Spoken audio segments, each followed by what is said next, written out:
and welcome to the Doofcast, the official variety podcast of doofmedia.com. My name is Scott Daly, and if you're curious about the wondersome world of Spesh Smartens, come listen to the jabber of this true yarn. Matt, how's it? Wickham Krongalatu. Scott? I feel like that was just made up. Yeah, wasn't what you said made up? No, it was all real. Oh. I was talking to you. We had a nice conversation. Wow, maybe I should have been paying more attention to this movie we're going to talk about then. I guess you should have. Also joining us this week, once again, is the prefect of positivity, and I was going to come up with some other puns there, but I didn't. It's Michael Grubb. The prescient of positivity, isn't that what they were called? I guess they were. Yeah, that would have been better. Which I don't know what that means, but okay. It's one of the races in the movie. Yes. Okay. That you watched. Right. Anyway, Michael's back. Hi, Michael. Oh, hey. How's it going? Hey, buds. This week on the show, we are reaching the penultimate episode of our deep dive into the Wachowski sisters' filmography. It's episode 6 of Deconstructing the Wachowskis, and we're talking all about Cloud Atlas, the 2012 movie by the Wachowski sisters. This is going to be an interesting talk, I think. We've got Michael here. Michael's never been on one of these Deconstructing series before, so a new challenge for you, Michael. I hope you're up to the task. Wasn't our first podcast ever Deconstructing Christopher Nolan? It's different now. Yeah, we're going movie by movie now, and I guess that's probably a good thing to talk about it at the start here, is the aim isn't necessarily just to talk about the movie and everything about the movie, because like it's more interesting, I think, to focus specifically on the direction, what is the responsibility of the directors here and what they were trying to do and whether they succeeded at it. Because, there's always like an infinite amount of stuff you could talk about. So the fun thing for me here is to think about like the people whose hand is on the tiller, what were their decisions and what were they successful? Yeah. And I like to think of the directors as being dead. So rest in peace, Wachowski sisters.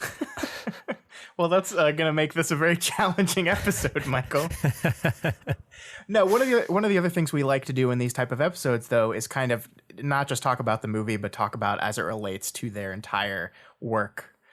This is the second to last movie they've made. They also did that a Netflix series, and we might do like a bonus episode on that or something. I haven't decided yet, but we're getting almost caught up to present day. We started all the way back in the 90s with Bound and slowly worked our way here. So we want to talk about how they've changed in these past decade and a half, I guess, and what, like you said, what they're trying to do here, how what they're trying to do here fits in or doesn't fit into their overall scope of work that they've created so far. So all good stuff like that. Yeah, and since I think people might be wondering, we're skipping V for Vendetta because they didn't direct it.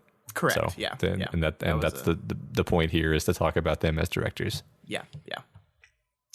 All right. So I think that's really all we're going to talk about today. I think it's going to be a very stuffed episode because this is a pretty deep, complex movie to get into, and there's also lot to say. long movie. It is long. I think we have physically long movie. Some brief mini segments we're going to do at the end of the episode, but it's basically going to be Cloud Atlas, and I'm going to say this here at the front, like I always do. This will be a full spoilers discussion. If you haven't seen Cloud Atlas yet, I really recommend you do before you listen to this. It is available on Netflix, so you can go watch it right now, and then come on back, and talk about it with us. Well, not with us, because it's like, listen and then you guys know what you're doing. Yeah.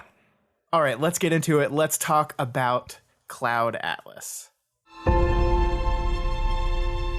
Our lives and our choices, each encounter, Louis Sarray, Spyglass Magazine. right, suggests a new potential direction. That's it. The music from my dream. I call it the Cloud Atlas Sextet. At home. Movements I wrote imagining us meeting again and again in different lives, different ages. What are you doing in here? We cross and recross our old tracks like figure skaters. The love of my life, what had happened to her? So, as we said, this movie was both written and directed by both of the Wachowski sisters, but unlike any of their other movies so far, Matt, they had a co-writer, co-director here, which is Tom Tikwer, I think is how you pronounce his last name. He also wrote and directed the movie Run, Lola, Run, which is a movie I actually really like. Me too. And this is also another adaptation. So they had adapted an anime last time in Speed Racer, and now they're adapting a 2004 novel by David Mitchell. And so I guess before we get started, had you guys seen this movie before? And have you read the book? I think two good questions to start with. So Michael, why don't you go first? I have not seen this movie before. I watched it for the first time 4 hours ago, and I have not read the book. All right, Matt. Yeah, I had seen it before. I think once, literally one time before, and no, I had not read the book either. Okay. Yeah, so no book readers in this club tonight. It's okay. I know my sister had read the book, so her and I were having a text conversation today, and I kind of asked her some stuff about the book. So I do have some knowledge of what the book and how it differs and how it is similar to this story, so we can reference that when we need to. But yeah, I've seen this movie many, many times. You know, it's like one of the things that I'm finding as we're going through this, Matt, is that I really like the Wachowskis a lot. Like I always, like, in the back of my mind, I was always like, yeah, I like the Wachowskis. But like, I'm finding as I go through these movies one by one, they are, you know, frequently at the top of my list of just general movies I like. And it's been a real surprise because I knew I always liked them, but not to this level at all. Yeah. I mean, I think I agree with all of that. It's been a fun experience because you always kind of just have these cached understandings of like, oh yeah, that director, yeah, they had a couple good movies, but then it's all just been flops since then, or, you know, or something like that, you know. But it's always more complex than that. So it's fun this is always a fun project for me to really dive into the movies and think about what they're trying to do, especially with this movie. I think one of the first things I would say with this movie is like they're trying to do a lot of very difficult things in this movie, even more so than Speed Racer. And because of the level of difficulty they're shooting for, I think that they fall down more often, but also they are pretty successful at a lot of what they're trying to do. Yeah, I mean, I would call this one of the most ambitious movies I've ever watched. Just the sheer scale of what they're trying to do with everything. And I agree with you. I don't think everything works here. I think we're going to kind of go through that. I think Michael is going to be a strong advocator of not everything works here. But I love the ambition. I love the craft on display. They do a lot of things as they weave through this tale that I just find absolutely delightful and very like on brand for them as directors. So I'm never bored when I sit down and watch this. I know it's a long movie. None of it bores me. Yeah, I think so. Like, I guess maybe we can just get that aspect of the conversation out of the way. And because like the first time I watched it, let me rephrase. When I watched it again for the second time last night, I was having a hard time paying attention for like the first 30 minutes. And I kept like wanting to look at my phone and then being like, no, the whole point of this is you're supposed to be analyzing the directing choices. You can't do that while you're reading Twitter. Like, actually pay attention. After the first 30 minutes were passed, it was great. And the funny thing about the first 30 minutes is I was like, I don't remember any of this. I've seen this movie, right? And I think the fact is that like the first time I saw it, the first 30 minutes were so boring that I just completely disengaged and just literally never got engaged in the movie. Whereas this time, because I was making myself kind of pay attention, once it actually started to get rolling, the plot threads start moving, connections start happening, characters start kind of establishing themselves in your mind, then I started to actually care. And in the end, I really enjoyed the movie. But it took me like 2 viewings with an intent to actually pay attention to get there.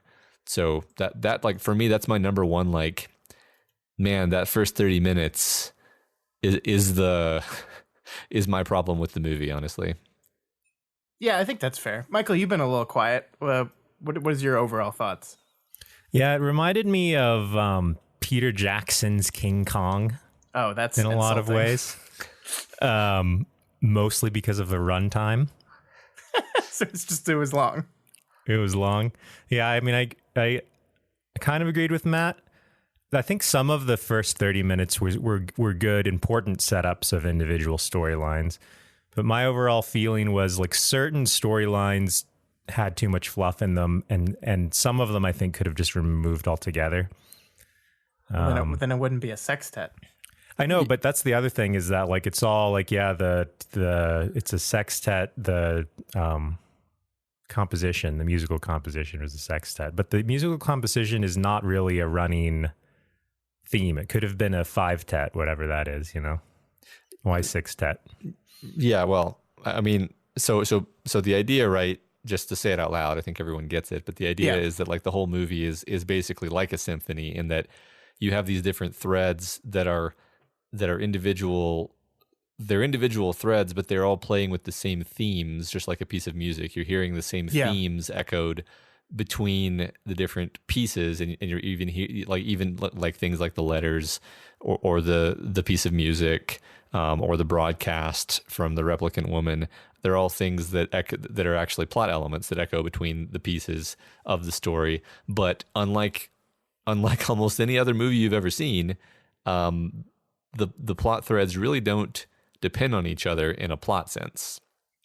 And I mean, I think the complex thing about this for me is I don't know a lot about music, and I feel like I know I think I know just enough about music to recognize the melodic nature of this movie, right? That like, yes, you have your different parts that are is maybe a whole different sheet of music, but that ties back into the other parts, and they like have their own spot, but then they like weave into each other a little bit, and they'll intermix and flow, and like at different parts they come to like a crescendo where the movie starts cutting between them very fast, and then it kind of slows down again and moves out and spreads out between them, and then at the end of it they all come together once again and are cut between very fast. It feels very melodic like that.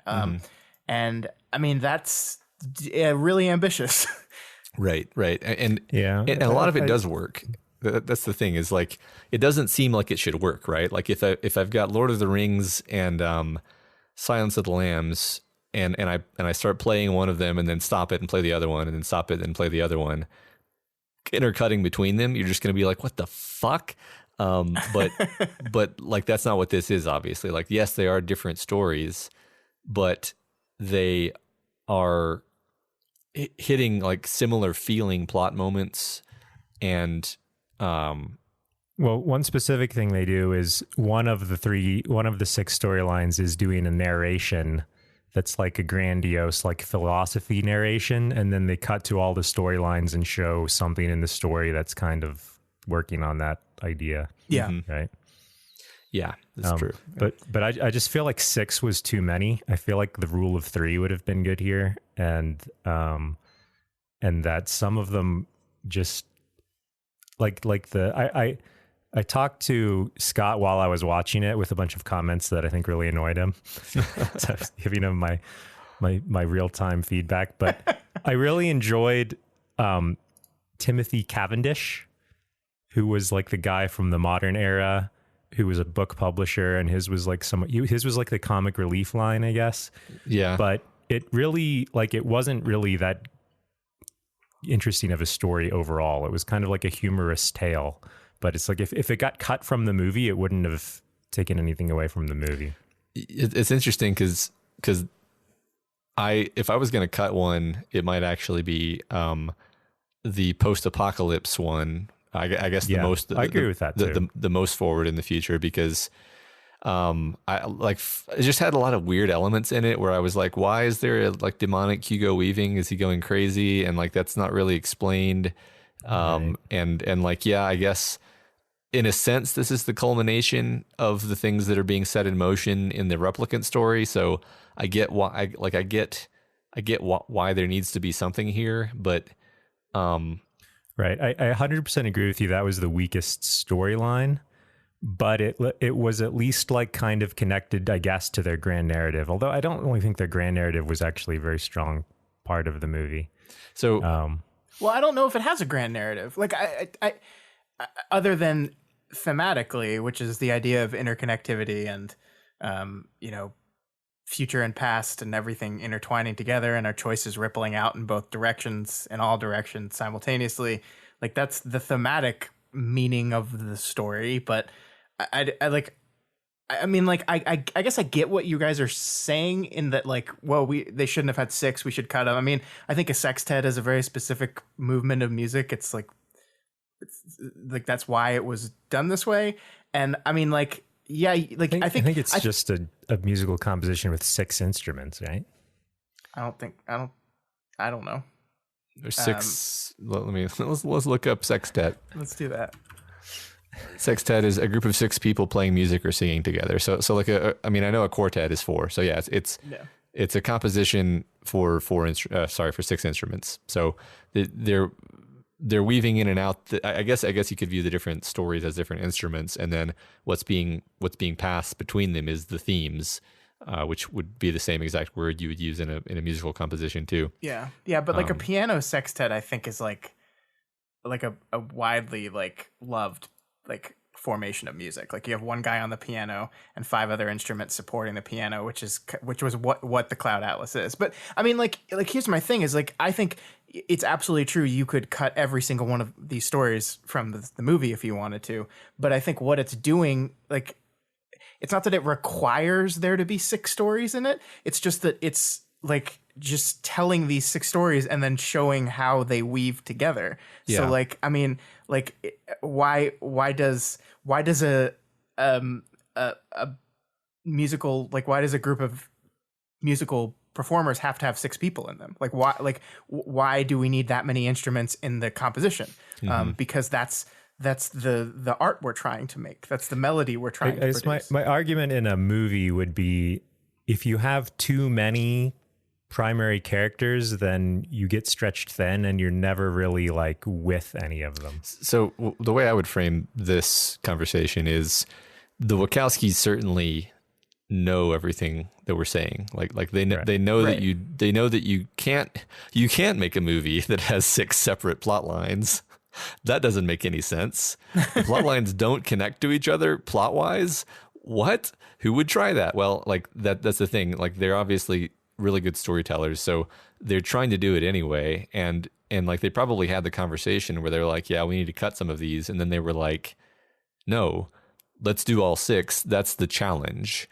And like the fact that the movie works at all, I really do think the last hour and a half is good. The specific reason why I find the first 30 minutes boring is that when you're cutting between these 6 stories and they're not firmly set up in your brain yet, you cut between them, you cut back to the one you did like 8 minutes ago, and you're like, wait, I was just figuring out what was happening with the 1973 storyline, and now we're back in the 1849 storyline, and I don't know who is this guy, why is he here? It's confusing, and it takes energy to get into. Once you're into it, it actually works really well, and that's what's amazing. Like I think they actually succeeded about as well as you can succeed in attempting something like this, and that's like, it's kind of amazing actually. Like this could have just been a complete train wreck. And I think a lot of people think that it was, and maybe I thought that it was after my first viewing, but like actually kind of like watching it and not allowing myself to look at my phone, I really did enjoy the last 2/3 to 3/4. I think you're right about the beginning, and I think you've kind of hit the nail on the head. Why it's boring or why it doesn't quite work is because it is overwhelming. There is so much going on, and yeah, like you haven't divided the 6 eras in your head yet, really. Like, because they use the same actors too, you're like, wait, which era are we in again? Like who? And then like, yeah, I think like then the music or the movie like teaches you how to listen to it a little bit, and you start realizing, okay, each one of these eras has its main character, and then it has all the other characters that are kind of periphery and circling around them that are from these other areas, and you start to get it. But yeah, it is tough. I mean, this is a movie that I think like you got to watch it more than once. And I know it's like a long movie, so that's like a lot of that's tough. But I think it's a movie that rewards or possibly demands a multiple watch. And I guess you could look at that as a failure, but I don't know. Like I feel like when I listen to music, I need to listen to the song more than once too. So I don't know. I think maybe the issue is if we actually examine like each of the 6 beginnings, some of them were good and and hooked me and told me what the story was going to be right away. But some of the beginnings were just not really that related to what the story of the individual character ended up being. Like Adam Ewing arrives on a beach and he like meets the doctor who's like digging a pit or something. And it's I don't even remember what was said. It was just like, oh, you've come here for a contract or something. But it could have been skipped entirely. Robert Frobisher's I thought was really good because it's like he's in bed with his lover, his homosexual lover, they're clearly in trouble. Yeah, Six Smith, those are both cool names, by the way, Frobisher and Six Smith. They really are. I like both of those characters. And he like immediately introduces like, my plan was to become the what do you call it, musician's assistant to this one guy. And it's like everything you need to know about that story is set up right away, and you're intrigued. Probably helps that there was a voiceover in that one. It's him true. reading. Well, and I think here's what the other problem is. I think within the individual storylines, they don't necessarily go in chronological order either. Some of them start at the end of the story, like the Neo Soul story starts with Sanmi being interviewed. It starts at the end and then she retells the story. The Robert Frobisher story starts with him in the bathtub about to shoot himself and then he rewinds. That's true, yeah. So some of the stories start at the end and then rewind. Some of the stories start at the beginning and then go forward. And that is a little off-putting. That is like a little confusing as first-time viewer trying to understand. First of all, you're trying to get through your head that there are 6 stories, and then you're trying to get through your head that there are different timelines within those 6 stories. That sets up the Frobisher one even better. Now that you've reminded me that the very first scene is him putting his gun in his mouth, because it's just like, oh, this is an intense scene. How does he get here? But like, what was the very first one for Adam Ewing then? Because it wasn't actually the beach, was it? I think it was. I don't think it went back. I don't think his went back in time. I think it was the beach. And I mean, my understanding of that was we introduced the doctor character, Tom Hanks' doctor character, who ends up being very important to his story in that he's slowly poisoning him and trying to kill him. Right. But we meet him digging through, cannibal graveyards for the teeth of the dead people that they have been eaten, because they don't and he's going to sell the teeth or something. So like we meet this guy as like a scavenging kind of like, it didn't really sink in for me, like all those details about cannibal teeth. And I think it just wasn't as memorable of an opening. And like fair. Timothy Cavendish's opening I thought was a great scene, because he was at the party or whatever with his author who's this crass guy, and he's this humorous publisher, and someone gets thrown off a roof, and it's just like, oh, what an awesome opening. But then like the rest of his storyline has basically nothing to do with that. It's just sort of like one of any setups for him owing someone money and then going, like, they could have started with his brother playing a trick on him or something, Yeah, I guess so. I love the opening that there was. It's just like it didn't set up anything about his story. It didn't tell you everything you needed to know for his storyline, like Frobisher's did.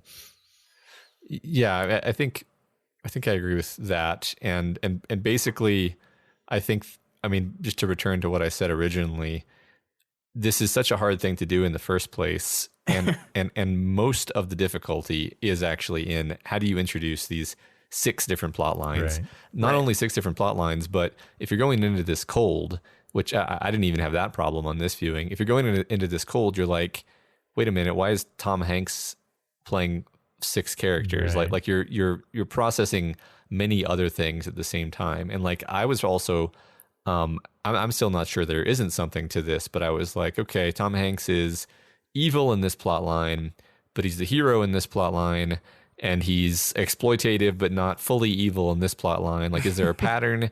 Is there a pattern to like, okay, it seems like Halle Berry is just always good. Seems like Hugo Weaving is always demonic and Hugh Grant is always a villain. Like, there's some consistencies, right? But then there are other places where it's not consistent, and you're like, what's the pattern? So like part of your brain is a little bit detached from the being in the film experience, because you're like trying to figure out like, okay, there's a reason we're doing the story this way. What are the patterns? What's the underlying structure of this thing? I don't think I ever understood what the reason was. Like, I think it would have been better if they just had different actors. I 100,000,000% disagree with that. I think the fact that they're the same actors throughout the whole thing is like the linchpin of this whole thing working. It is talking about interconnectivity and how we are all the same. And that is like the point of the whole movement of the story, is that everyone is someone else in a different time, in a different story. So the person with the birthmark was actually like the same person reincarnated? No, not like literally. Like, well, I think the story may be saying that they literally are, but that's kind of separate from the fact that basically the quote unquote revelation of the replicant woman is like, we're only defined in context of the people who are around us, which I see as a little bit like abnegating of the individual, honestly, but fine, whatever. That's the thesis of the movie. Yeah. And yeah, it doesn't necessarily like I guess you could say the movie is somewhat agnostic as to whether reincarnation is real, because when she's in the interrogation and the guy asks if she believes in reincarnation, she's vague and Mysterian about it. And they all get like visions of the other person's timelines, right? Yeah, I mean, they see. They it's not necessarily visions. They are connected, because in the Frobisher timeline, Vivian hears the Cloud Atlas Sextet playing in Neo Soul in the bar. That's one moment he said, I had a dream and there was this bar, this underground bar, and all the women there had the same face. And so he was dreaming about the Neo Soul timeline. But Zachary like literally had visions while he was sleeping of all of the other timelines. Is that true? I don't even remember that. Okay. Yeah. And I didn't catch the reference. See, like it's that okay. Kind of like, it's like, yeah, you're telling me they're connected, and I guess I believe you that.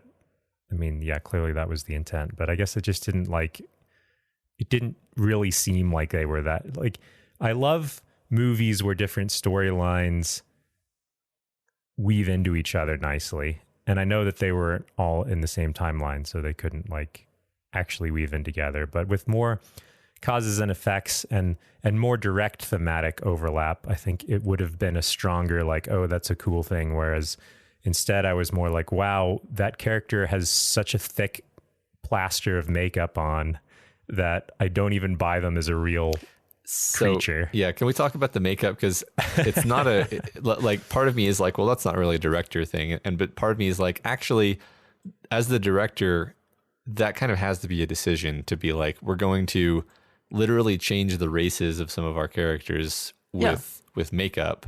And give some of our characters like really weird bad teeth or just like really try to change their appearance with makeup and have it be really obvious. Like that's the thing is I don't know anything about makeup, but I can't help but think that this was not great makeup.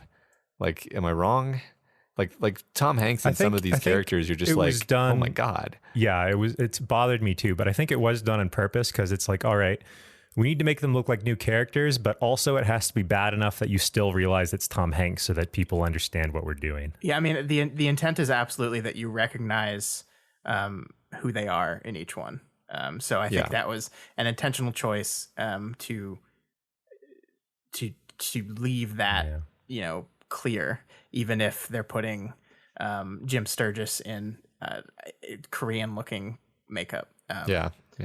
They want you to recognize them, sure. So yeah, I mean, like, it's not the best makeup job I've seen in the world, but like I just didn't care, because I mean, I was so into what they were doing with the movements of the and I keep using like musical words, and I don't mean to. It's just like that's what the movie feels like to me. Mm-hmm. The movie doesn't feel like just like 6 stories or a movie. It feels like a feeling. Like this movie just makes me feel things, and like it feels like this is one of those movies that I actually don't want to like sit down with a plot and like analyze with a fine-tooth comb. Like, I just want it to kind of wash over me, and that's the feeling I get whenever I watch this movie.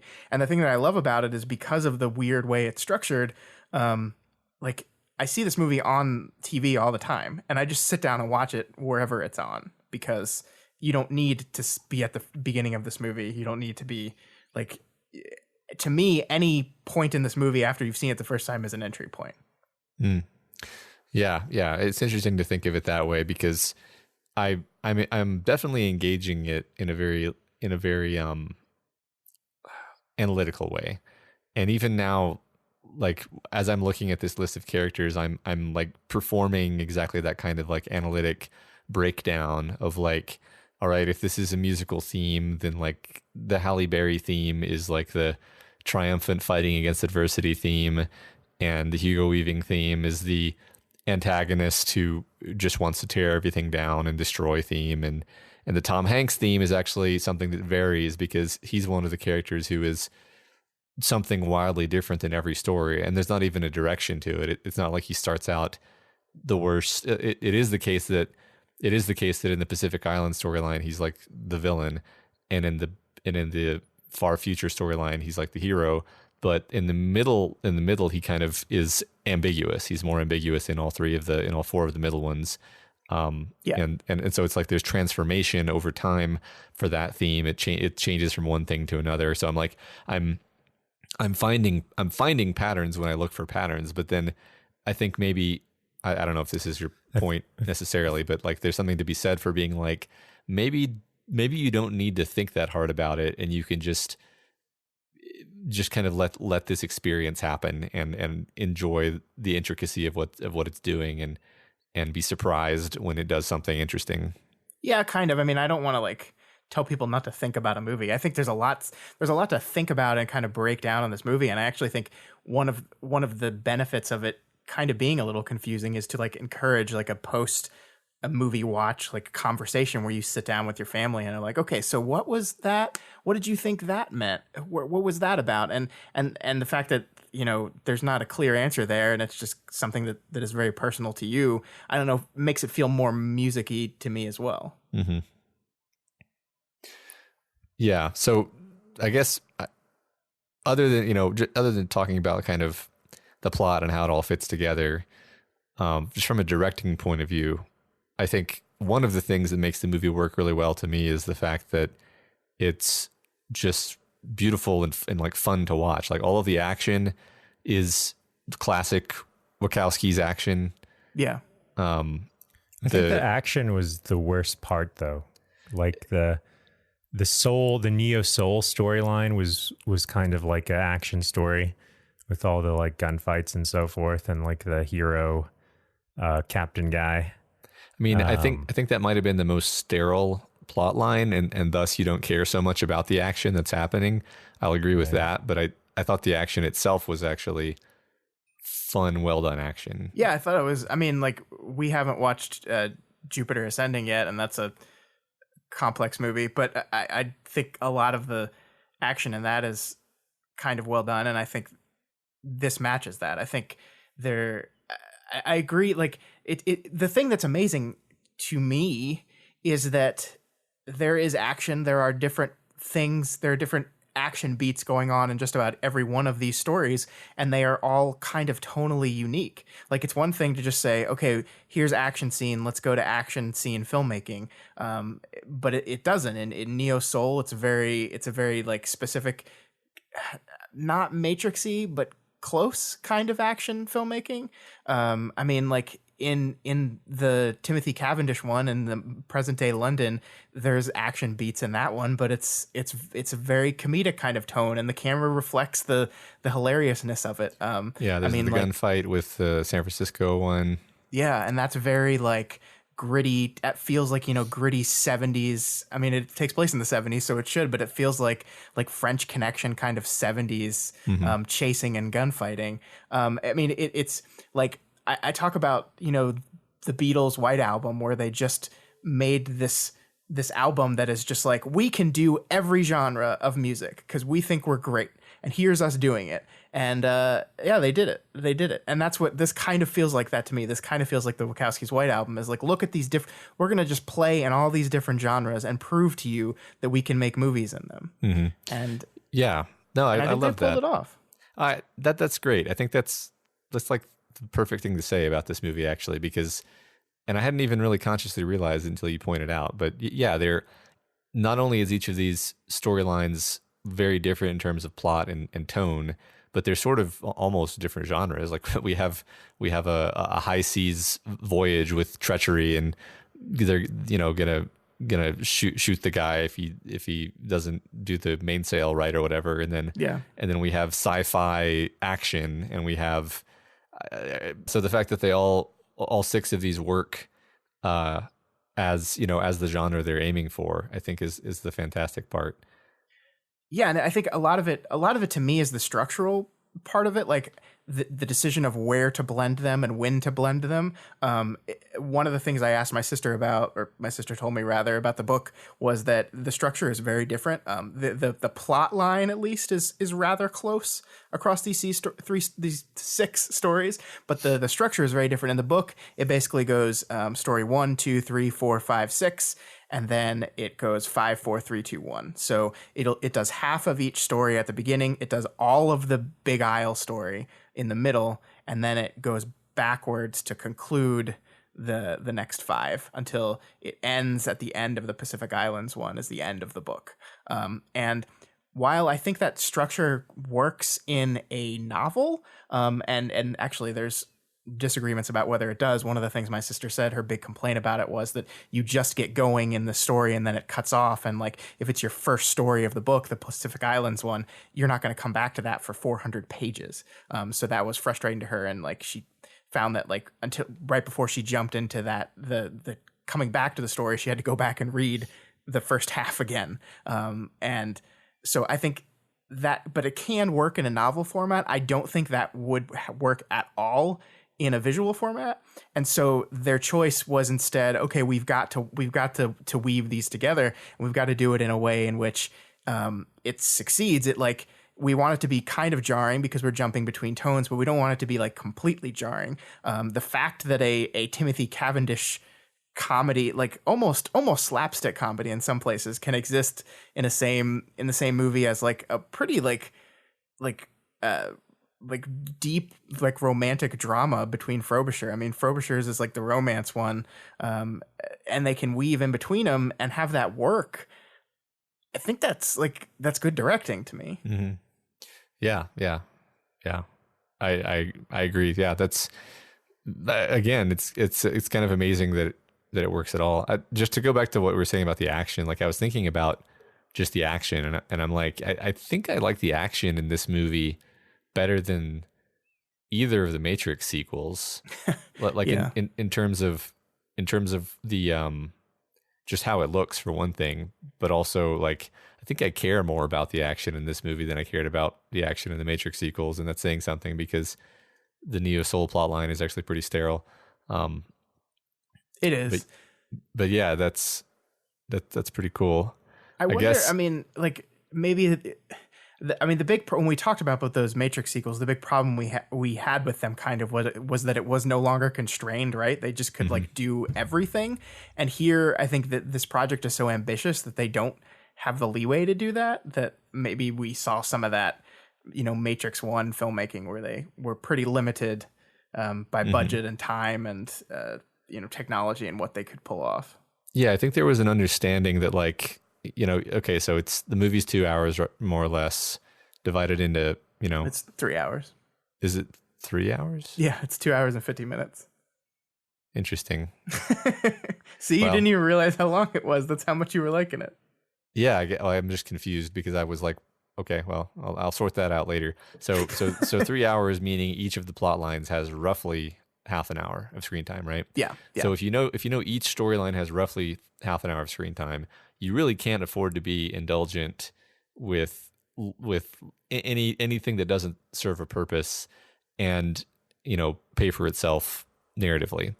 And I think they weren't perfect at that. Like we've mentioned some scenes already that we thought maybe it didn't need to be there, but definitely they felt that pressure, and so like the action that is there is very efficient. Like there's not that indulgence. Yeah. You could almost say, I don't know if this is true at all, but you could almost say like this was them saying like, all right, we got a little excessive with our last movies. We need to pick a format where we just actually have to be economical. Which is hilarious storytelling. because it's if what you're saying is true, then they said, okay, we've gotten a little carried away in the past. Let's make a movie with 6 different movies in it. Yeah. You can't say they're not ambitious.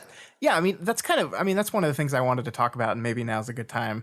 They so we look at their filmography. They had their small movie Bound, which was critically acclaimed. It did well enough to get them the Matrix, or Matrix caused them to blow up, and then they made 2 Matrix sequels that most people were pretty disappointed in. They made was there one before Speed Racer? I don't think so. Was there? You'd think I would remember that since we did these podcasts, but yeah, you think I would too. No, there was just. Yeah, no, there was not. Then they did Speed Racer. That was a big disappointment. It did not do well financially. They had optioned this book, I think, like 4 years before it was made, and they really wanted to make this novel.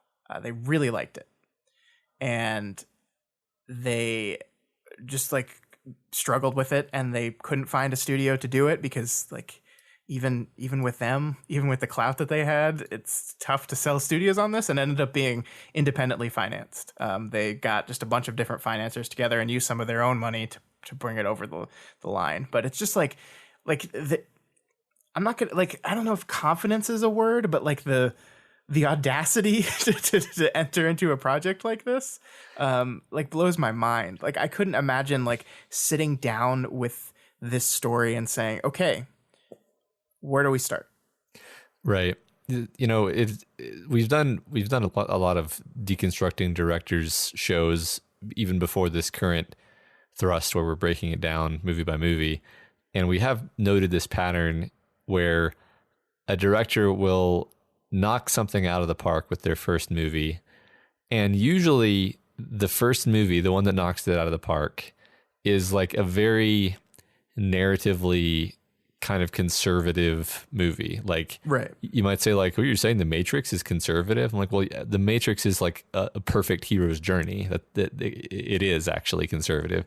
The subject matter is insane, and groundbreaking, and it had never been seen before, but it was a classic hero's journey, nailed the Campbell hero's journey beat for beat. Yeah, the bones of the movie are structurally safe. Yeah. So and this happens a lot where a director, or in this case, pair of directors, will do a normal movie first, but it'll be great, and then they're well, I've basically shown as an artist that I can do a standard type of narrative. Now I want to stretch my wings and do something avant-garde, or something that pushes me as a creator. And I feel inevitably that's just going to be, I'm not going to say it's going to be a disaster, because that's not true, but it's going to be something that's way less broadly appealing, way more kind of weird and niche, and maybe not critically acclaimed because people don't understand what they're trying to do. Or even it's beyond the director's kind of abilities, like we talked about with Blomkamp, where he just seemed to have been his reach exceeded his grasp.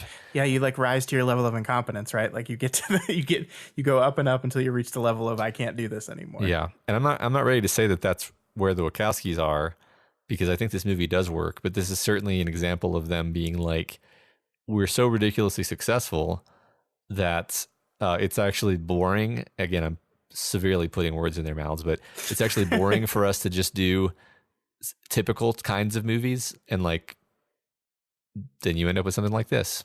Yeah. I mean, and that's my thing. At the end of the day, I look at this movie and I'm I get why people didn't like this movie. When you sat down to watch this movie, I was not in my head saying, "Oh, I bet he's gonna love this." This is, and it's not even necessarily that it's a challenging movie to watch. I'm not sure that that's fair to say.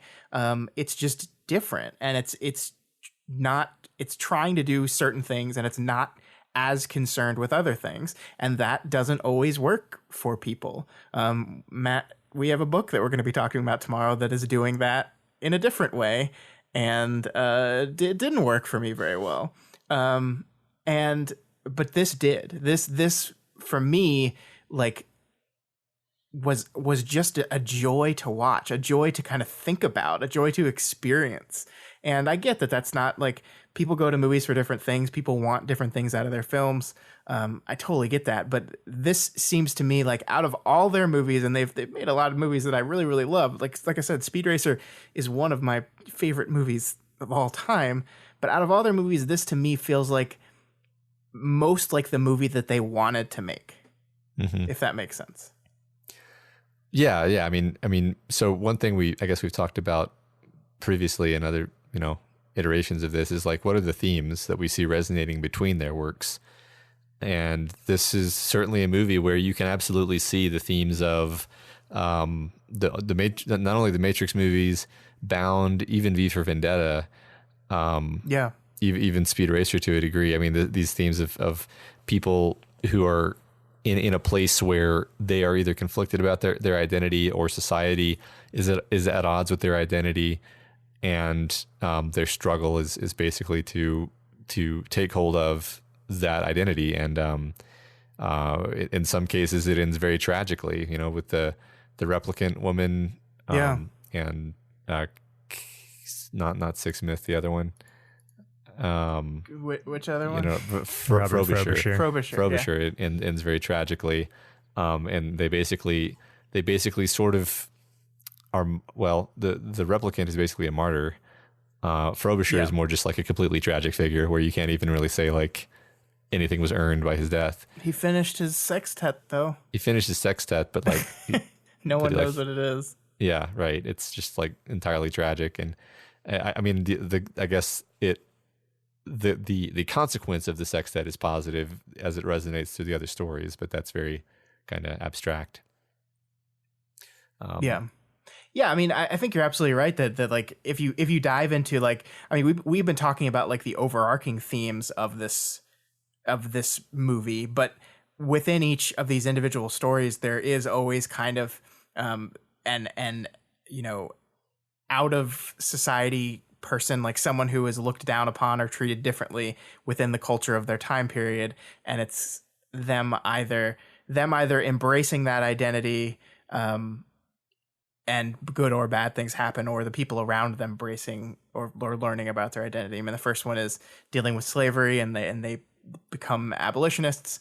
The second one is a gay man dealing with, like, wanting to make this beautiful art and the complications of being gay in that time period and what they did to him. The San Francisco thing is less, like, it's less specifically about her being a woman, but there are definitely tones and themes about women's lib. Yeah. Right. So, I mean, it's not as central to the storyline, but it is there. Right.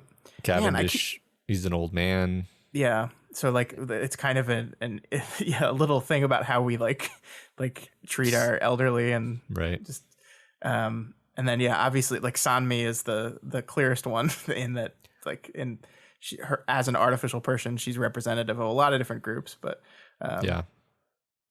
and then I don't know where to slot Zachary in that one. Yeah, I mean, basically in that one, I think that's an interesting one viewed in this lens, because you kind of have these two groups of people who are I don't think, unless you're better at parsing their pidgin than I am, I don't think we really understand, like, the difference between Tom Hanks's civilization and Halle Berry's civilization. Like, they're clearly distinct genetic groups, and it seems like just living on Earth is killing Halle Berry's group, whereas Tom Hanks's group is doing fine. So something's wrong with their bloodline, and I don't know exactly, but basically, you've got this clash of two groups that kind of see each other differently. And I mean, one is the high tech, like, using the remnants of the technology group versus the savages, quote unquote. So it's all in there, but it's like remixed in a way where it's like, this is kind of beyond I don't know, I find it interesting in a science fiction way, because it's like a completely different way of looking at these questions, where you can't necessarily say, like, oh yes, this is just like the problems that Frobisher has to face, because it's kind of not at all. Yeah, I mean they're definitely different, but I do like the ways in which they weave. And one of the things we haven't talked about that I really wanted to at least make sure is said before we wrap everything up is this movie uses a lot of very clever match cutting. And Matt, you and I were talking about this before, how it's just, I mean, yes, it's kind of gimmicky in that like they're running across the sky bridge, and then we cut to what is his name? I forgot his name. Atua, is that the name of the slave that he saves in the Pacific Islands? I can't remember his name. I don't remember either. Anyway, Think so, yeah. That we cut to him like sprinting across the sail, like the horizontal bar on the sail. So like we're match cutting between these things. We match cut between guns being held in hands and looking at letters, and we do that a lot throughout the story. And yeah, I mean it's just like a directorial flourish, but it's you know, using cinematic language to tie things together in a very interesting way. And like, I think if you track the movie, with the one part where the match cutting starts happening a lot is in the middle, and then it happens again at the end. So it's like we literally do like a rise to a mid story climax, and then things slow down again. Then we do a rise again. And I don't know. I just loved that. I just enjoyed seeing that directorial flourish. Yeah, me too. I don't really have much to add to what you just said. I mean, it's something that you can't help but notice. And I think mostly works. There may have been like one match cut where I was like, okay, now you're just doing it for the sake of doing it. But I mean, who cares? Like, it's fun. It works. Yeah. So I have the stuff up, and I'm just seeing little facts and information here.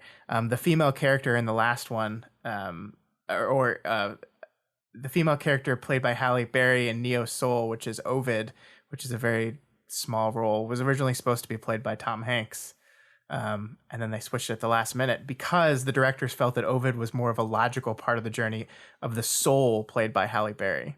So that means that they do in their head somewhere have an idea of the journey of each soul that exists across these characters that are all being played by the same actor. Mm-hmm. It kind of makes me want to sit down and parse that out in my head. Yeah, that's what I was trying to do sitting here, and I wasn't successful necessarily. I mean, it does seem that Tom Hanks goes from being super evil to being the good guy by the end. Yeah. Everything else I think is a lot more, well, and then there are some characters who are just bad or just good. I don't know. I don't remember Halle Berry being in the Neo Soul story at all. I think her Ovid, I think it's a very minor role. Okay. All right. And you know, we were talking about the makeup. Sometimes you just can't tell. Like, yes, the makeup is trying to show you, but sometimes I just wasn't sure which one is that. Is that? Oh, she was the surgeon who took off the neck brace thing. She was barely in it. Yeah. Yeah, and she had like the most heavy makeup of anybody in the whole story. Yeah. Yeah. Okay. Cool. All right, Michael. Anything else you wanted to say about it? You've been quiet for a little bit. Well, I like all of I like trying to tell stories through different structures. A lot of my favorite movies are like that, and I appreciate all the match cutting and how they interwove things with like the narration talking about similar themes and so forth. But to me, it just didn't all come together because the individual storylines, many of them I thought just failed as individual storylines. Like, I loved the Pacific Island storyline. It was like a perfect short story idea, which is like there's this guy and he goes on he's got to get this contract signed or whatever, and then you think he's sick and it turns out someone's been poisoning him to get his chest of gold, which is cool. And he helps out a runaway slave, and then in turn the runaway slave helps him, and it's all like, it's a good story. It's like a simple story, but it's like a good short story idea. I liked Robert Frobisher's a lot, and it was a similar, like, oh, he's going to work for this old musician, and he's the actual genius though, but the musician's going to steal his work, and you could kind of see that coming. But it's like, it's got a great arc, and they tied it in well with the romance of the arc and everything, so you cared about all the characters. The San Francisco arc, I didn't think the main character was very relevant to the story. It seemed like she was kind of observing other things happen. There was this storyline with the oil company that was or nuclear reactor company that was being paid off by the oil company or whatever. And, she writes the story or off screen at the end about that corruption. But most of it is her just like watching other people get killed. And then someone else kind of saves her from getting killed. And at the end, Duna Bay in Mexican face hits the villain over the head with a fire hydrant or fire extinguisher or whatever the heck it was. So like she just kind of observed everything, and I didn't think it was like a very good narrative structure.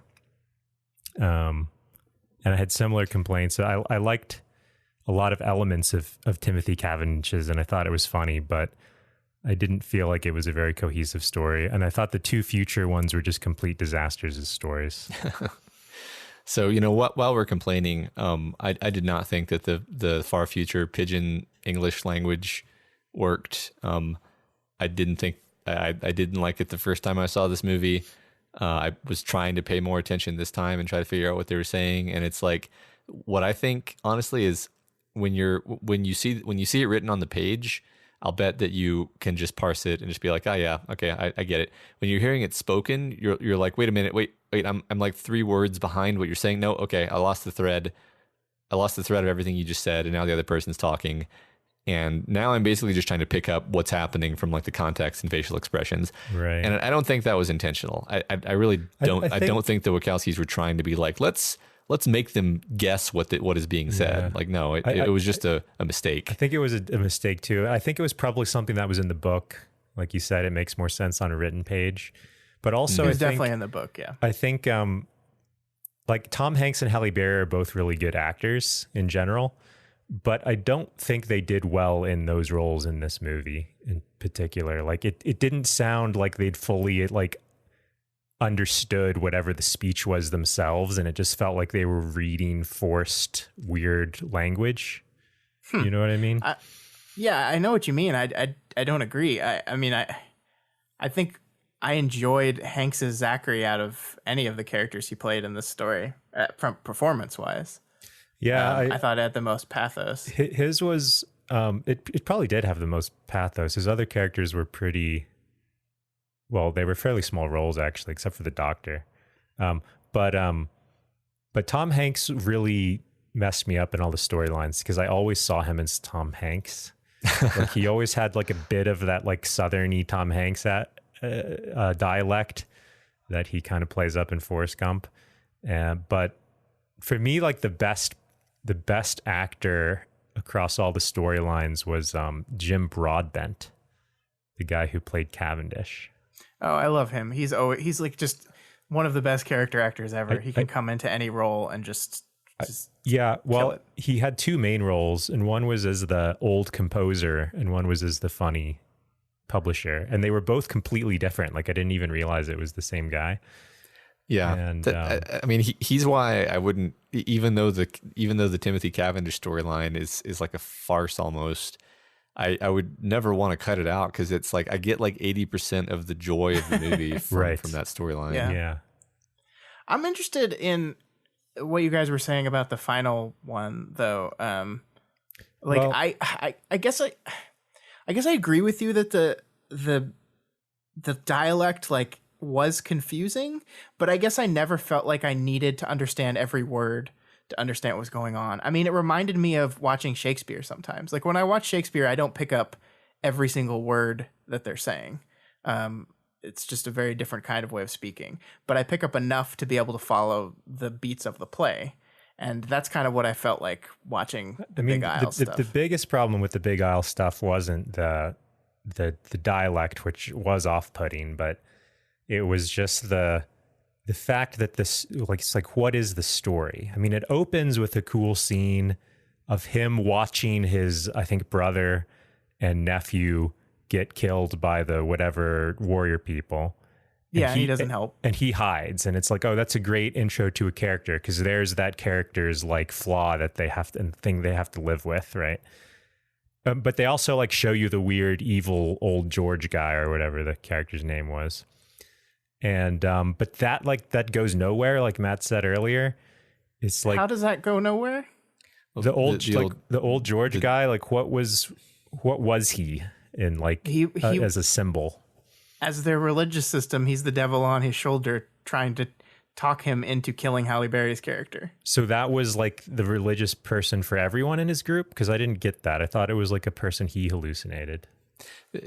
So I mean, he's not literally there. He's an embodiment of, they think there's two, the religion in the society is two-sided. There's Somni, who is the replicant from Neo Soul, who is like the god that they worship. And on the other side, there's old Georgie, who is like the devil. And his guilt after not doing anything made him feel like old Georgie was all around him, trying to convince him to do things and talk him into do things. And so that was embodied by the Hugo Weaving character, whispering in his ear and trying to convince him to do bad things.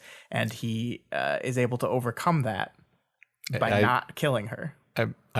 I'm sure you're right, and I probably would have loved the storyline if I had understood that. But due to the aforementioned dialect issue, I did not grasp any of those things. But there's also like a difference between, like, his flaw in the first one is not that he didn't know what the right thing to do was. Like, the flaw in the first thing was that he's a coward.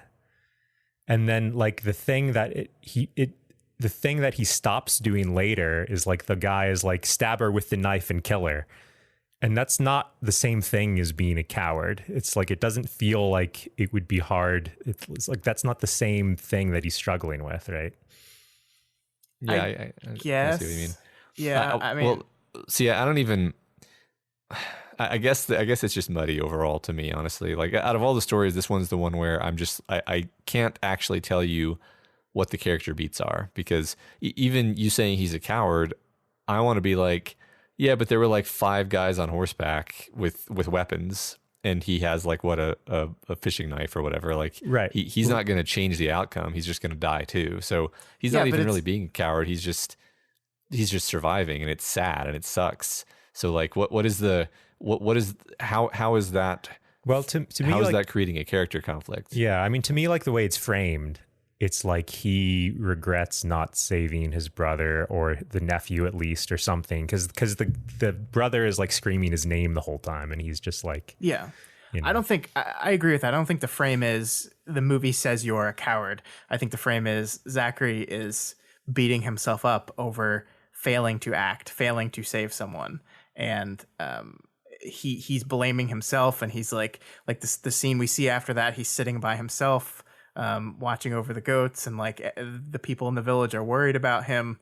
So they're sending like the little girl to look after him, and he's like, and so it's him overcoming this guilt and forming new connections with new people. I mean, right? I don't guilt, but like if the storyline is guilt, then it has to be like he redeems himself, or he realizes that there was nothing he could do. It's not the like climax of that storyline is him redeeming. He slits the throat of the guy that killed his brother. Yeah, which is to me a really weird story moment. Yeah, where he just murders a man who's asleep. I mean, yes, the guy's a cannibal monster. It just killed his sister and niece, but right, it doesn't it doesn't seem set up right. It's like, and you just kill someone while they're sleeping, and then is that the victory? It's not conveyed as a heroic moment, although I feel like it's supposed to be, and that was what was weird. Is I'm like, I just kind of feel sick about all this now, and maybe that's what I was supposed to feel. I don't know. Like I said, I feel like all of the character beats were muddy, and I know I sound like a broken record, but a huge amount of that is because I didn't understand like what was actually happening and what certain things meant. And it's like, you know, I'm fully supportive of people being experimental, and like this whole movie is a giant experiment.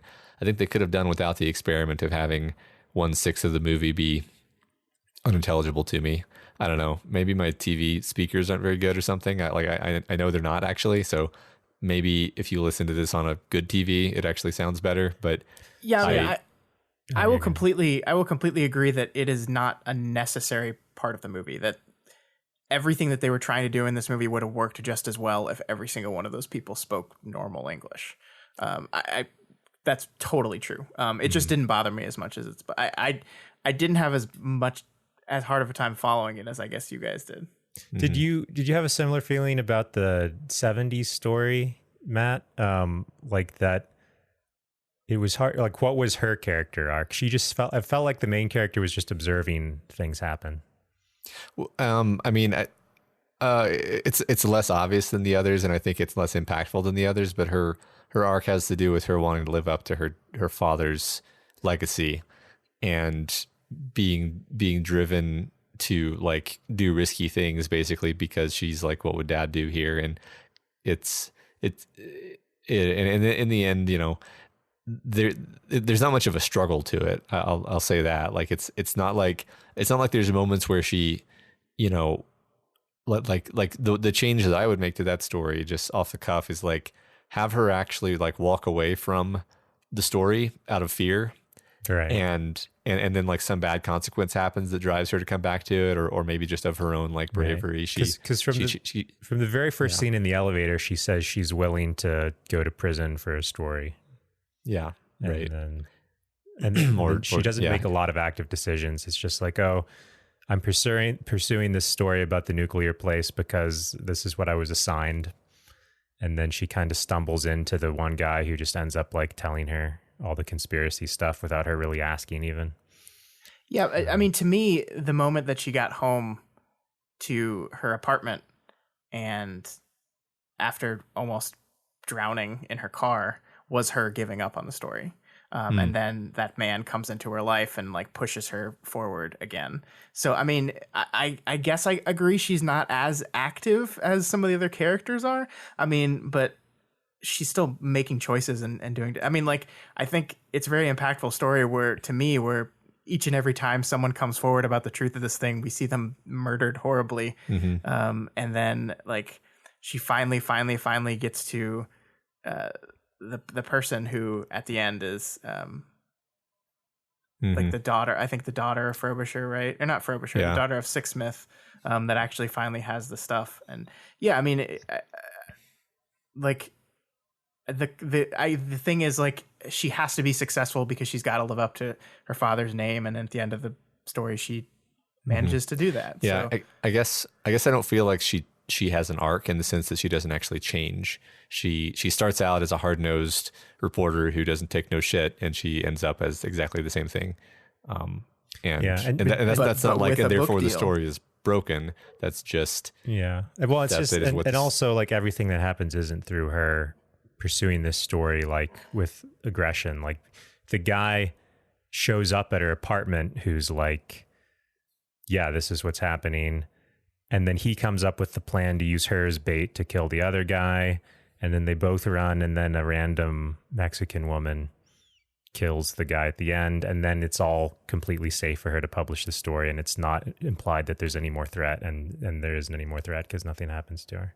So it's just kind of like, you don't really see her even showing determination. It's just like a series of events puts her in dangerous situations. I don't know if I agree with that. I mean, she writes the story. She chases the leads, and she writes the story at the very end off screen, right? Well, I mean, yeah, they can't like after there's no more danger. After they've implied there's no more danger.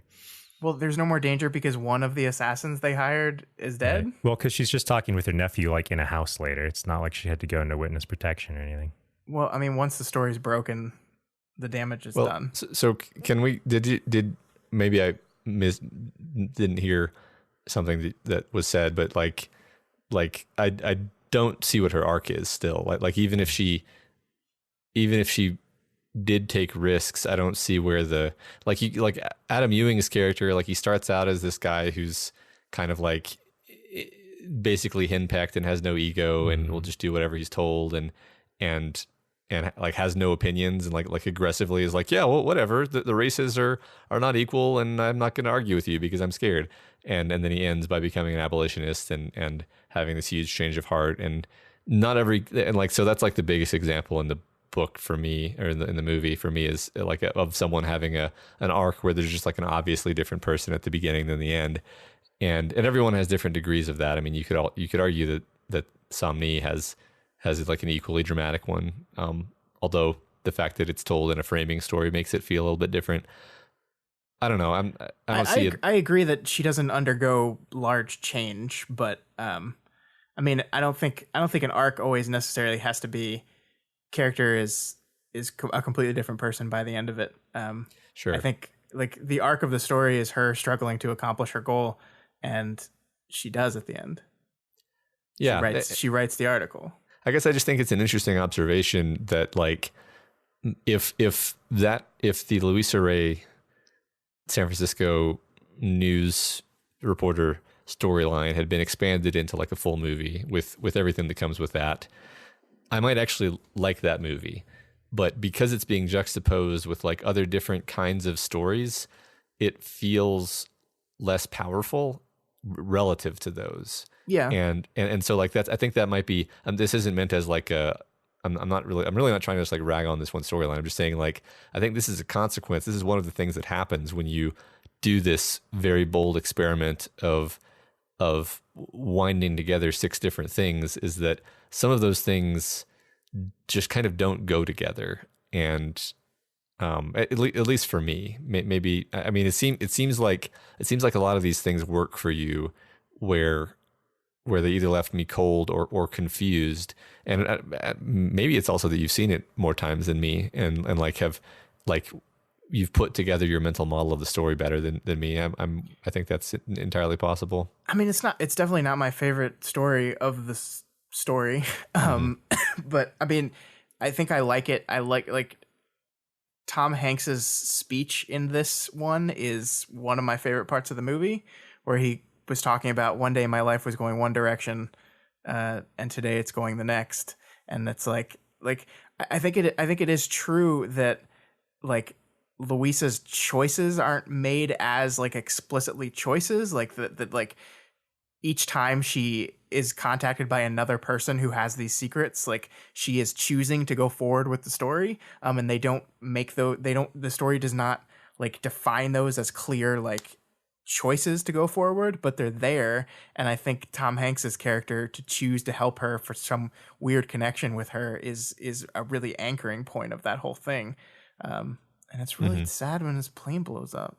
Yeah, that is really sad. I didn't have time to be attached to him because like the whole thing was like, oh, he's drawn to this woman because of, whatever reincarnations or whatever, I guess. Their souls. Yeah, but it's just like one of those things that's like, it's kind of told to you by the theme and the structure, but not like shown to you in terms of actual character feelings. It's just like, oh, why? How do you show that? Well, I'm saying like if it was a normal structured movie and these characters interacted for more than one conversation on a balcony, Yeah, but the point of the connection is that it happened immediately because he felt it. Like the point of the connection is, I am in love with this woman. That doesn't make any sense. I just met her. It doesn't make any sense. Why am I doing this? Why am I taking this chance? Why am I risking everything for this woman I just met? And it is because of their soul-bound connection to each other. And I mean, like that's the point is that it's rapid and it doesn't make sense. Yeah, I guess I just didn't buy it. I didn't have a problem with that. I mean, I thought it was interesting because it's one of the only times, if not the only time, in the whole work where someone acts like there is actually a fated connection across time and space with someone else, because he falls in love with her and then they end up being together in the far future. Right. So it's like there was a misconnection there. Right. Yeah. And I thought it was. Yeah, maybe that's why it feels out of place, because there's not very many of those. Right? Yeah, like another one is like Robert Frobisher and Sixsmith. I'm trying to scan across the stories, and it's like I don't think they ever have another. They don't have any other interactions in the other. They don't have any other meaningful interactions, and that like that's. On the one hand, maybe surprising, but on the other hand, like, well, maybe that's their point there is like theirs is just a tragic doomed love, where that's just the nature of their, I don't know, it's sad. Yeah, I mean, like, well, I mean, there are different connections. I mean, like Jim Sturgis in both the Pacific Islands and in Neo Soul ends up with Duna Bay's character. He ends up being her wife back in the Pacific Islands, and she's Somni. Yeah, in that's true. Soul. Yeah. So there are connections that go through the story. Some of them, I don't think all of them are as like clear and expressed as the Zachary and what was her name? I don't even know her. Marinim as the Halle Berry and Tom Hanks in the Big Isle story, because that is the climax of the piece, and their souls finally getting to be together in a way that they should. So I mean, I'm kind of actually curious, like part of me wants to, and I don't like, part of me doesn't want to do this because I feel like it's sapping the magic of the thing, but part of me wants to sit down like with a pen and just like write down, the different moments in the story in which people mention the connections to the other story and see if there's a pattern to it. Mm-hmm. Yeah, I'm sure there is, and I don't think it would kill any of them. I mean, I don't know. Maybe I mean, it kind of reminds me of like watching the Lord of the Rings special features, and now I can only ever see the models when I look at the Isengard scene. The one that I'm most curious about that I don't think I will let go is Tom Hanks, because I just like, I feel like there must be something to the fact that like he starts out as an evil thieving monster, and then he's the hotel manager who is basically still like a person of graft and manipulation. Right. And then I guess he's a guy who works for a shady outfit, so he's still kind of not great, but then he is compelled to do a good thing by Halle Berry, but then he dies. But he's bad in London, in modern day. Yeah, he's London. A gangster. Yeah. But and then he's bad again. He's a gangster who murders a man for a bad review. Then he's very briefly an actor playing Cavendish. Then he's Tom Hanks playing Cavendish. And then he's the hero. So like I'm trying to map some kind of like, it's vaguely a bad to good trajectory, but there's clearly deviations. So I don't know. I mean, the only thing I see there is like he starts bad and ends good, but I don't know if that's much of a trend. And part of me says that's okay. If the journey, if the journey of a person's soul, if this is their soul and it's being, you can call it reincarnation, you can call the undying soul that is connecting people, whatever you want to call it. If the journey of the soul is moving through time and it starts in this place of just pure evil and greed, and it ends at this place of kind of selfless sacrifice, or heroism, that is the improvement of a soul. And yes, it winds and weaves throughout time to get there, but you could make that argument. I agree it's not perfect. And I think a lot of this is suffered by the fact that they are often bit characters in some of them, so they are not actual characters in every single timeline. I think I wish they'd done more of that, of the like having some sort of thematic link between their characters in the different timelines. I mean, you mentioned they purposefully did something with Ovid, who was basically not a character. That was just like an extra role, right? It's just someone like removing a collar. So it's like a bit role. There weren't a lot of, it's not easy to find themes between the people who had main characters in different arcs. Well, yeah, but I wonder if the point then is to not look at each and every one of their roles and to focus on the roles where they are characters. Because if you look at Tom Hanks, if you focus on the roles where he's actually like a character, and has a role in the story, it's really only Pacific Islands, San Francisco, and Big Isle. Like, yes, he's in London, he is a defined character in that, but he's removed in the first 5 minutes of the story.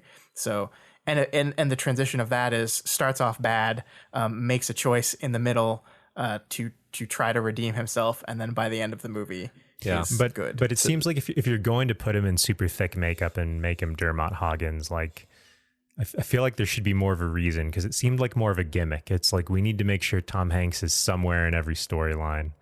And it absolutely is a gimmick, but it's a gimmick with a point. Well, my attempt at finding I think it could have been a gimmick with a point, but I don't think it was. Well, the gimmick with the point is that they're all connected. So the best I can do actually is he's actually a bad person unless Halle Berry is in his life. that is a consistent pattern. I like that. I like that a lot. He and even in the San Francisco story, he's working for the evil corporation, and he's going along with it until she enters his life, and then he becomes better. And even in the storyline where he's a hero, he is not heroic. He kind of hates himself and is like a grouchy guy until she enters his life, and then she kind of changes his life. So I think we don't. Yeah, that's I'm going for it. That's it. That's what it means. That's the code. I like that a lot. The code. Yeah, look at that. We did it. And this is, see, here's the thing. This is, I like, each of you have given complaints to this movie that I have varying levels of agreement or disagreement with. And I think sometimes you're just absolutely right. I do think this movie is not the greatest movie in the world. It does have some problems. 3 hours is a long time for a movie. But the fact that we just sat down and had an 60-minute conversation, like trying to pick apart what this movie meant to me, what we thought that they were trying to do with it, the parts that we did think really worked with it. To me, that's what I want out of my films. That's what I want out of my stories. I don't necessarily need it to be like a perfect arc or to hit every landing if it's trying to do something, and it fails in some ways, but even when it fails in interesting ways. And that's kind of what I thought this movie was.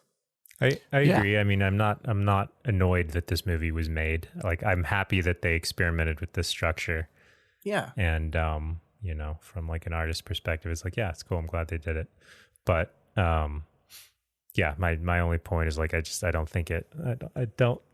I think it could have been really, really good if they just made each of the storylines more solid on its own and then woven it together in a more meaningful way. I didn't feel like the experiment worked, I guess, is where I differ in your opinion.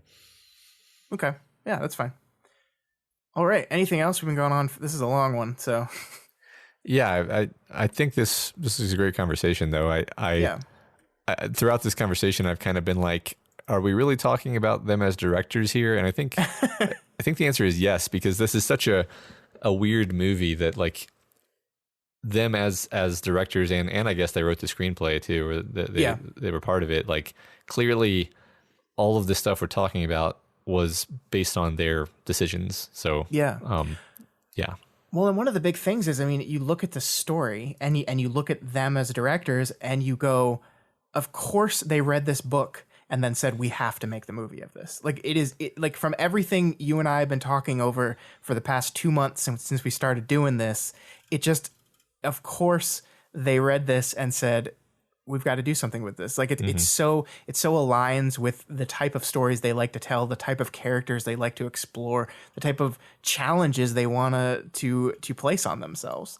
And it's just like, to me, like, I haven't seen Jupiter Ascending in a while, and I'm sure we're going to have plenty to say about that movie. I think it's probably one of their weakest stories, although there's stuff in it that I like. But to me, this feels like the culmination of their career, in that this is taking everything that they've learned throughout everything that they've done and putting it together in this big kind of magnum opus attempt at movie making. And yes, it didn't work in some ways, but I love it for that, and I love them for that. Yeah, I agree with that. Like, even though I think parts of this don't work, I'm like, hey, I'm impressed and kind of amazed that you got the things to work, that you did get to work. So yeah, it's great. All right, so that is Cloud Atlas. We will be back with our final film in the Wachowski marathon, Jupiter Ascending, sometime in the future. I don't think we set the date for that one yet, but it'll be sometime in the future. So if you're keeping up with us at home, go watch Jupiter Ascending and be ready to listen to us talk about it. It's gonna be a rough one, guys. Yeah. A lot of people really hate that movie. A lot of people really hate that movie, and it is the one I am least interested in defending. Although maybe at the end of this journey, I'll be surprised. I don't know. We'll see. Yeah. Okay. Well, be open-minded about it. There we go. All right. Let's do some mini segments and then let's go home for the week. Do. The thing that I wanted to talk to you guys about, and sometimes I think like our job here, along with, talking about films and reviewing them and stuff, is to just bring more attention to things. So when I see a movie that I really liked that is underperforming, I kind of feel like I have to bring attention to it. And that's why I wanted to talk to you guys real quick about The Kid Who Would Be King. The Kid That Would Be King, I think is I don't even know the title of it. That's the problem. No, it is Who. Dang it. The Kid Who Would Be King. It's a bad title. It's not a good title. I'm going to observe that first of all. It's not a good title. So this is a kind of modern day retelling of Arthurian legend. It was written and directed by Joe Cornish, who is a director I actually really like. He did a movie called Attack the Block back, 8 years ago. That was just this wonderful, wonderful, small British movie kind of using an alien invasion as a way to discuss poverty. And it was really interesting, well done little movie. And I didn't know that Joe Cornish was doing this movie because the first time I saw this trailer, and I think the reason why this movie did so bad on top of that bad title is because the trailer is a bit of a mess too. Like it looks like a very, bog standard, like trying at fantasy kids movie. But it is so much more than that because Joe Cornish is such a good director. This is like, first of all, like I think this is going to be, I think kids are going to find this movie, and I think this is going to be like a Goonies or a Hook or a kid movie like that 20 years from now, the kids are going to be saying, oh, I remember this movie I loved when I was a kid. It just has that kind of feel to it.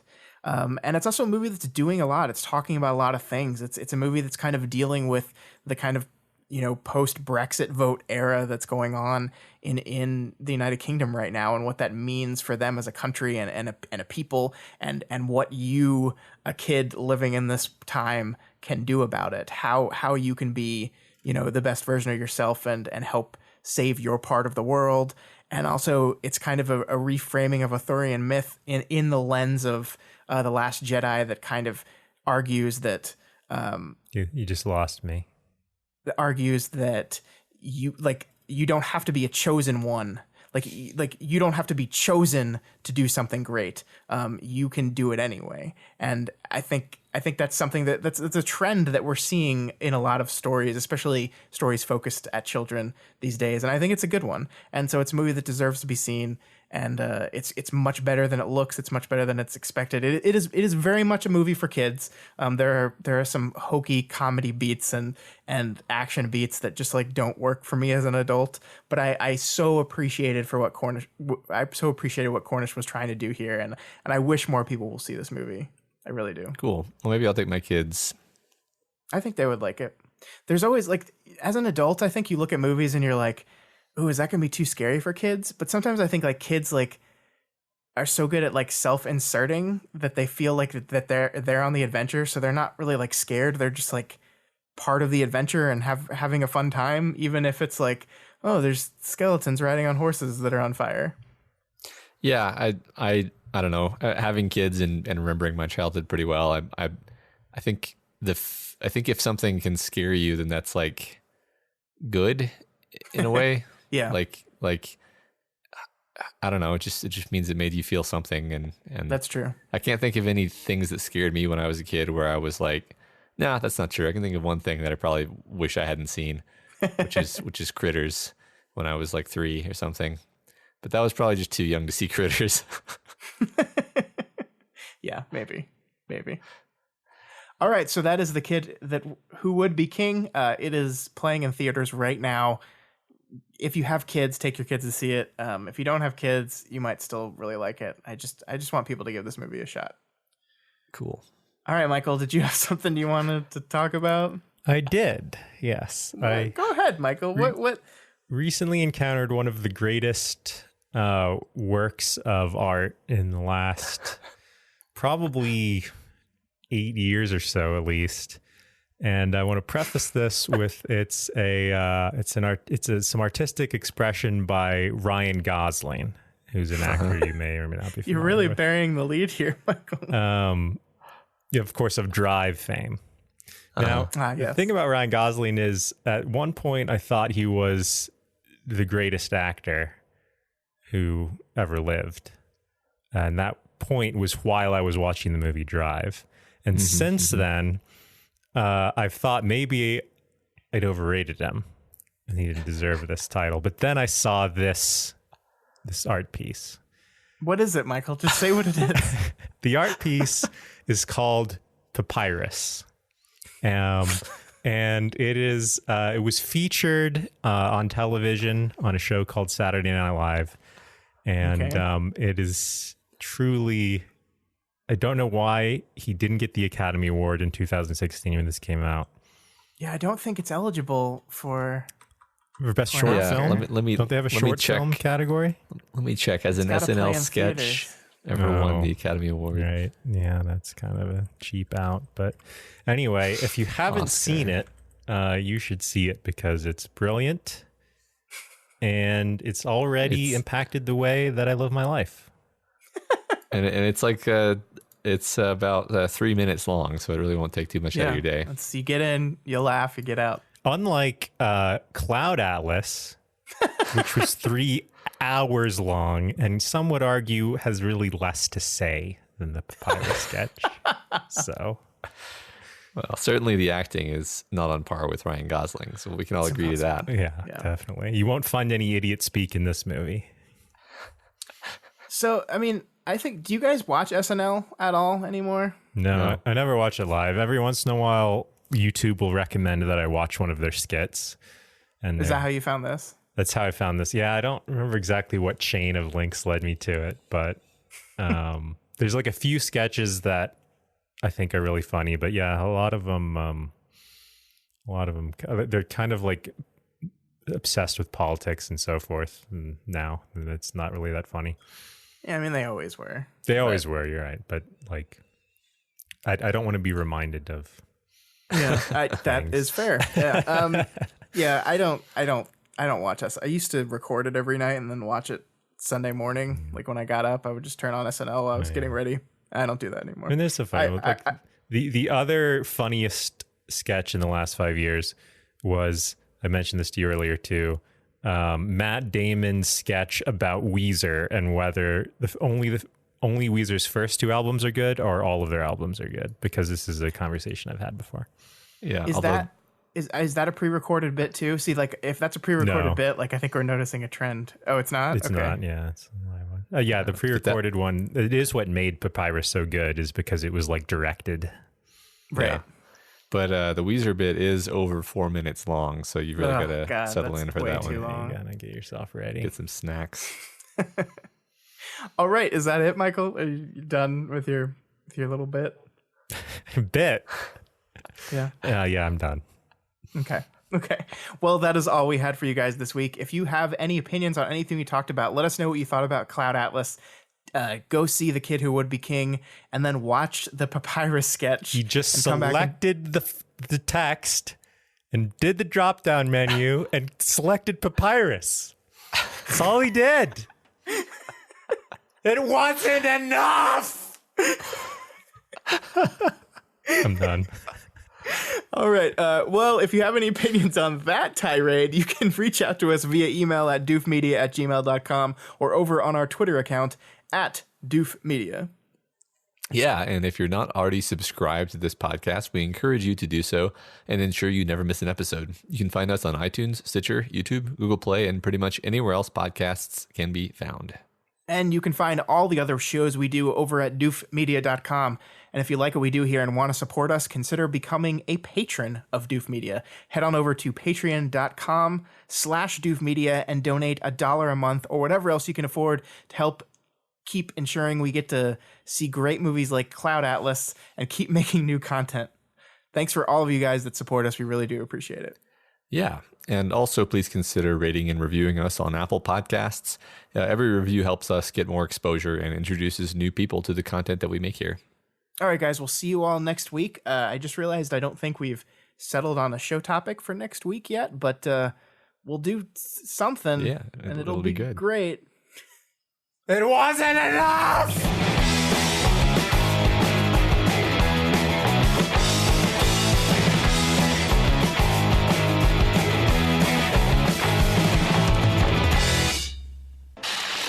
My name is Doof. Doof, and you'll do what I say. My name is Doof, and you'll do what I say.